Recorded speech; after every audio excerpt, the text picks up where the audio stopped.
So here in the UK, you take great pride in your trees. From the Sherwood Forest Major Oak to the 3,000-year-old Fortingall Yew. Last year, this country's love of trees was heartbreakingly felt, with the grief that followed the senseless loss of the sycamore gap tree not far from here. Your hearts were heavy. Where I come from, Portland, Oregon, we also take great pride in our trees. Our trees frame our landscape, improve our health, define our communities. Recently, we also felt great grief with our trees when a record-breaking winter storm not only knocked down leaves and branches, but also toppled hundreds of our beloved trees. Our hearts were heavy. Now, the tree experts tell us that we lost many of our trees because they had shallow roots. These same experts offer a solution to help protect our trees as the storms get worse. We need to help them grow deep roots. Where we come from, we take great pride in our arts and culture. Arts and culture frames our landscape, improves our health, defines our community. Recently, arts and culture has withstood record-breaking storms. With funding cuts, pandemic, inflation, our hearts are heavy. This sector needs everything it can get to withstand these storms. Which got me thinking, what is the arts and culture equivalent of deep roots? Is it funding or programming or people? I mean, it could be all of those things, I suppose. But as I thought about it more, I landed on this. What if the deep roots of cultural organizations are actually your ideas? Those foundational ideas on which you are built, often expressed in a mission or a vision or a purpose. I mean, just like roots, these statements literally exist to anchor and nourish your organization. Now, I'm not suggesting that deep roots can make those storms go away, but I do wonder if they can support and galvanize your work around people and funding and programming.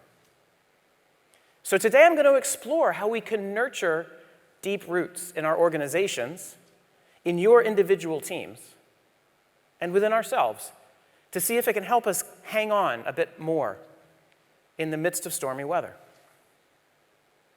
Now, nearly every business has a mission or a vision or a purpose, just like every tree has roots.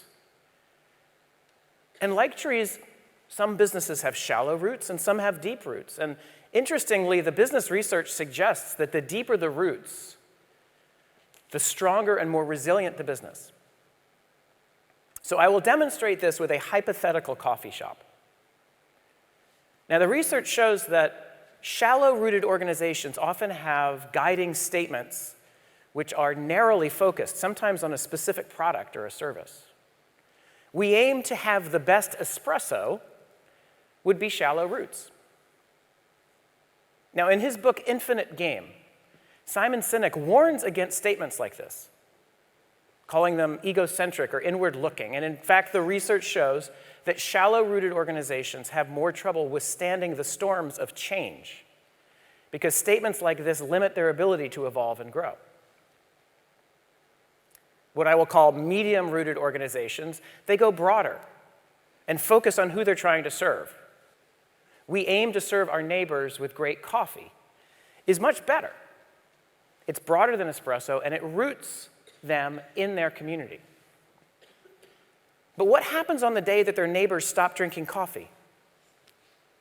How do they survive that storm? Which brings us to deep roots. Deeply rooted organizations focus on a greater idea or value.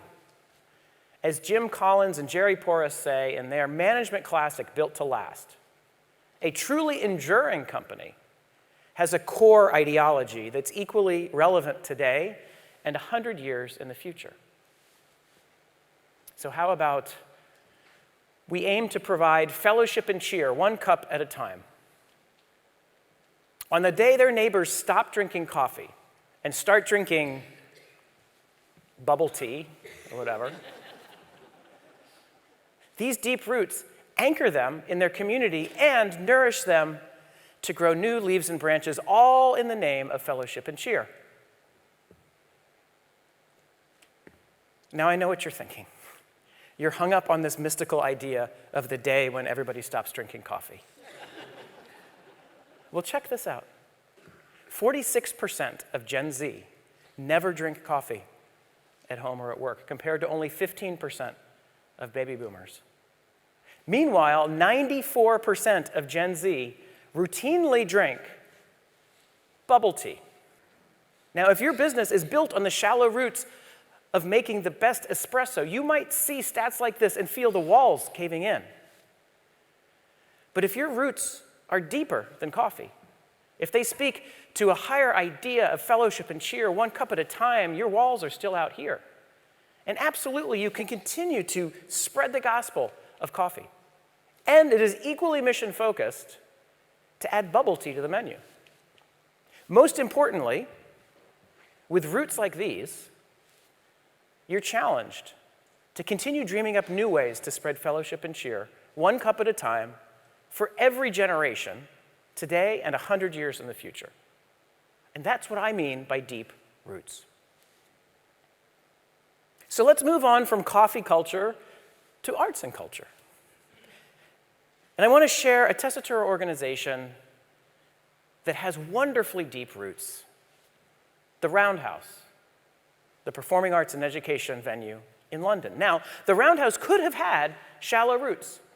To be the leading rock venue in Camden would have been a narrowly focused cup of espresso. They could have had medium roots, serving all of London with live music. That's so much better. But now check out their actual deep roots. We are on a mission to raise the creative potential of the UK. I loved that when I saw it. So much that I reached out to Marcus Davey, the chief exec and artistic director of the Roundhouse, because I wanted to hear what he had to say about that. And he started by saying that they are still best known as a concert venue, but that they root every aspect of their work in raising creative potential. And I asked why that was important, and he reminded me that all of us are born creative. But after the first few years, being creative stops being cool. And so our youth, who grow up to be our adults, who people our societies, are less and less creative. And with studies showing that people who are less creative are less resilient, less innovative, less likely to participate in civic life, the Roundhouse sees this mission to raise creative potential as urgent and critical. And it's with these deep roots that they don't just produce music, but all manner of creative enterprise, from dance to film to podcasting. This mission drives their massive Young Creatives program with classes and workshops and mentorships. This purpose fuels their diversity, equity, and inclusivity initiatives in the recognition of the barriers that have held back historically excluded populations. And it was these deep roots that led them last year to open their latest venture, Roundhouse Works, which is a workspace and development program for self-starting freelancers and entrepreneurs aged 18 to 30 who work in the creative industries. Now, can you imagine all of this built atop the shallow roots to be the leading rock venue in Camden? Because the Roundhouse is grounded and nourished by the deep roots to raise creative potential in the UK, they're not just surviving the storms, they're adding branches and leaves. That very specific thing that you do will change. The needs and wants of your audience will change. But here's what won't change. Humans will always crave beauty and knowledge and movement and storytelling. Humans will always need creativity and curiosity and community and joy. Build upon these deep roots, and one can only imagine what we can accomplish in the next 100 years. Now, just as deep roots can help your organization get stronger, deep roots can help your team get stronger. I recently caught up with Nia Elias, who is the Director of Relationships and Funding at Amgueddfa Cymru Museum of Wales. Now, the museum has a wonderfully deep purpose statement, which is really centered on identity and well-being and learning and discovery through the National Coalition of Wales. And when NIA's income-generating teams decided to create their own team purpose statement, they looked at the museum's purpose statement as their guide. We are inspired by and reflect the purpose, values, and commitment of the museum to assist in enabling their work. Now, you might notice that the income-generating team's purpose doesn't include the words income-generating. As Nia explained it to me, they feel that if they root their work in reflecting the museum's purpose, that income and growth will follow. And so every one of their fundraising events has an education component rooted in learning and discovery. And all of their shops reflect the Welsh culture, rooted in identity. And their promotional work highlights the health benefits of the museum, rooted in well-being. Because the income-generating teams reflect the museum's purpose, they're able to deepen relationships which lead to increased income. Now, just like our friends at the museum, I have always found that high-performing teams will often have their own team purpose statement. And the very best of them go beyond the shallow roots of sort of the departmental job description, we sell tickets, and instead go to the deeper roots of really illuminating the greater value that they bring. We connect our audiences with our mission through exceptional service. Now, if your department doesn't have a purpose, bring it up at a team meeting. Now, just as deeply rooted teams can help your organization succeed, a deeply rooted you can bring you some clarity at work and help your team and your organization succeed. Now, I'm a big fan of the American psychologist and speaker, Tara Brach. And in one of her podcasts, she tells the story of helping a friend of hers find her personal deep roots. This friend was a medical researcher who was having trouble finding purpose in work. And so Tara asked her a couple of questions, beginning with, what would make you feel accomplished at work? And her friend said, well, I would be overjoyed if our research was published in a major medical journal. Tara said, okay, and why would that be important? And her friend said, well, if a medical journal published our work, then the medical community would learn about and have access to some of these really promising new therapies that we've been researching. Tara said, okay, and why would it be important for the medical community to have access to these new therapies? And her friend kind of stopped for a minute, and she thought about it, and she said, well, it could help people heal. Aha, said Tara. And so why is it that you do what you do? And her friend said, to help people heal. In just a couple of questions, Tara was able to help her friend find her personal deep roots. I imagine her friend going back to her desk and putting a Post-it note on her monitor.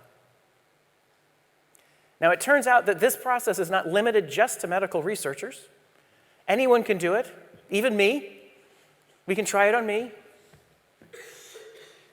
What would make you feel accomplished at work? Well,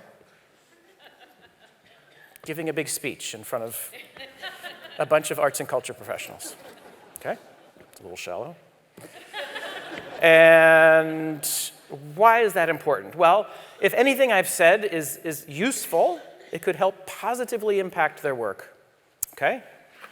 And why would that be important?